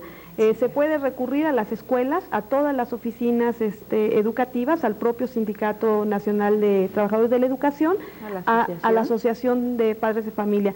Esto ya no se va a dar, o sea, recordemos, yo creo que el punto base es que está en ley y ahora se van a instalar los consejos por ley. Y de nosotros depende el que se logre ese funcionamiento de los consejos. Claro, bien. Adelante, por favor, con el público. ¿Cuál es su pregunta? Sí. Licenciada Sierra, una pregunta. Nosotros como padres de familia sabemos de antemano que en escuelas hay problemas con el director, en donde el director va a formar parte del consejo. Quizá nosotros como padres tengamos antecedentes ya negativos de este director. ¿De qué manera va a formar parte del consejo? Sería una pregunta. La otra pregunta sería, ¿de qué manera se van a elegir los elementos de este consejo? ¿Quién presenciará la elección de manera democrática? Bien, gracias. Yo creo que decía la señora Pilar, lo quiero retomar. Si entendamos muy bien, algunas limitantes tienen que tener los consejos, ¿verdad? No pueden ser totales. No podemos intervenir en cuestiones de tipo laboral, ¿sí? Ni administrativo. Sin embargo, podemos opinar. O sea, en el consejo se puede opinar si existe problema, ¿sí? Pero no será el consejo quien tome una determinación porque no hay intervención en este tipo de asuntos. En cuanto a la elección, hace un rato comentaba, es una elección democrática por cada grupo de procedencia. Si en el caso de los padres, entre ustedes, los propios padres, elegirán a sus 3 representantes. No va a poder ser una decisión del director en este caso, sino bueno, se convoca una asamblea, director con asociación de padres de familia y ahí se eligen entre ustedes mismos. Bien, también queremos tomar en cuenta lo que opinan los hijos de los padres. Estamos analizando ahorita los consejos escolares para en beneficio de la comunidad y de ellos mismos. Pero veamos qué también nos dicen los hijos acerca de la función de ser padres. A mí me gustaría tener una escuela donde todos los niños fuéramos amigos, donde todos los maestros no nos regañaran tanto y en el recreo jugáramos con nosotros. Me gustaría que mi maestra también fuera mi amiga. Me gustaría que antes de terminar el recreo todos los niños recogiéramos basura y que la gente de la calle no tirara basura en mi escuela. También me gustaría que los maestros organizaran más excursiones para conocer mejor mi ciudad. Me gustaría que los salones de clases fueran más grandes y que los maestros no nos enseñaran las cosas difíciles con juegos y no con mucha tarea. Quisiera que los papás también se organizaran juntos con los maestros para que todos nos conozcamos mejor y yo me lleve bien con mi maestra y con mis papás. Me gustaría mucho que mi escuela fuera así. Te quiero mucho, mamá Meli. Bien, bonito el mensaje, ¿verdad? Los padres, sobre todo, hay que tomarlo en cuenta. La profesora Laura Patricia Padilla dice: Los últimos en involucrarse en los consejos escolares son los maestros. ¿De qué manera se les va a orientar a ellos? ¿Cómo se les va a capacitar a los maestros? Es una pregunta para Alicia Rosalba. Bueno, yo a veces me niego un poquito a generalizar las cuestiones. Yo creo que en este sentido podremos decir que quizá haya maestros que les cueste trabajo involucrarse, como quizá también hay padres de familia que les cuesta trabajo involucrarse o miembros de la comunidad. Este proceso es parejo para todos, es decir, a todos se les va a informar de qué se trata, se les van a dar documentos básicos, se les va a sensibilizar padres y maestros. Y bueno, yo creo que insistimos, esto va a ser el interés que la propia comunidad vaya generando y la posibilidad de que todos los que nos están escuchando ahorita, todos los que están presentes en este auditorio, nos apoyen en la difusión de este tipo de consejos. Pero yo creo que la capacitación es padres y maestros, no me atrevería yo a generalizar. Bien, muchas gracias. Está la participación del público. Adelante, sí, su pregunta. Bien. Mi pregunta es la siguiente. La integración de los consejos escolares es muy buena, pero tenemos un enorme problema con las cooperativas escolares, que muchas veces los alumnos o nuestros propios hijos tienen que desatender sus actividades docentes. ¿Sí? ¿Qué se va a hacer con esas cooperativas escolares? También, por otra parte, yo formo parte de la Asociación de Padres de Familia del Distrito Federal. ¿Quiénes nos van a capacitar a nosotros para que nosotros capacitemos a las asociaciones que dependemos? Esa es mi pregunta. Bien, la primera pregunta quisiera yo contestarles, está precisamente ahorita un estudio muy interesante sobre descarga administrativa, sobre la descarga que tienen alumnos y maestros en muchas ocasiones que, como bien señala usted, a veces entorpecen las actividades educativas del plantel y se está pretendiendo, esto le comento, es un estudio que se está haciendo, se está pretendiendo que los consejos asuman, en este caso, el funcionamiento de las cooperativas para que no estén sacando al alumno, sacando al maestro de la actividad realmente para la que deben estar dentro del plantel, ¿sí? La otra pregunta se me fue, es ¿quién los va a capacitar? ¿Quién los va a capacitar? Bueno, insisto, esto va a ser un proceso como en cascada, ¿sí? Vamos a tener reuniones, ya de hecho tuvimos la primera reunión con la Asociación Nacional de Padres de Familia, en donde se estuvieron manejando los contenidos básicos para la integración de estos consejos, y la asociación nos va a apoyar así en cascada para ir dando la información independientemente de todos estos materiales que van a llegar a las manos de los maestros y que van a llegar a las manos de los padres de familia. O sea, hay documentos esquemáticos muy sencillos para saber qué nos toca, qué son los consejos, está la propia ley, está el acuerdo nacional, y todo esto va a llegar a manos de los padres de familia y de los maestros. Bien, adelante con otra intervención. Licenciada Sierra, quisiéramos saber quiénes forman los consejos municipales, los consejos estatales y el Consejo Nacional, por favor. ¿Quiénes van a formar estos consejos? Es estructuras similares, no me voy a detener porque sería leerme los cuatro y creo que ya andamos de tiempo un poquito cortos. Es la misma estructura, forman padres, todo lo que acabamos de mencionar hace rato, además autoridades municipales, en el caso del municipal, además autoridades estatales en el caso del estatal y autoridades nacionales en el caso del nacional. Digamos que serían las únicas tres variantes que van a tener, porque de igual manera está integrado por maestros, está integrado por supervisores, por directores, por padres de familia, por miembros de la comunidad. Tendríamos nada más esas tres variantes fundamentales en cada uno de ellos. Yo quisiera agregar algo. Nosotros dentro de nuestra organización tenemos en algunos estados del país asociaciones municipales, asociaciones regionales y la asociación estatal. En este caso de los consejos municipales, nosotros pedimos, o no nada más sugerimos, que sea el integrante de nuestra mesa directiva municipal el que participe en el Consejo Municipal, así como está contemplado que sea el presidente de la asociación estatal el que participe en el Consejo Estatal. Bien. Así es. Sí, tenemos una opinión de Hermosillo, Sonora, del señor Carlos Richín Durazo. Dice, pensamos los padres de familia de Sonora que los padres deberíamos estar más preparados para una participación consciente y solidaria. Es la opinión del señor Carlos de Hermosillo, Sonora. Gracias por su llamado. Del centro de nuestra ciudad, dice la señora María Velasco, los integrantes de los consejos escolares, ¿cuánto tiempo deben dedicarle a trabajar en ellos y cuánto van a durar? Bueno, hablar de tiempo sería un poco difícil, esto es una participación voluntaria y esto sería importante señalarlo, ¿sí? Es una participación voluntaria.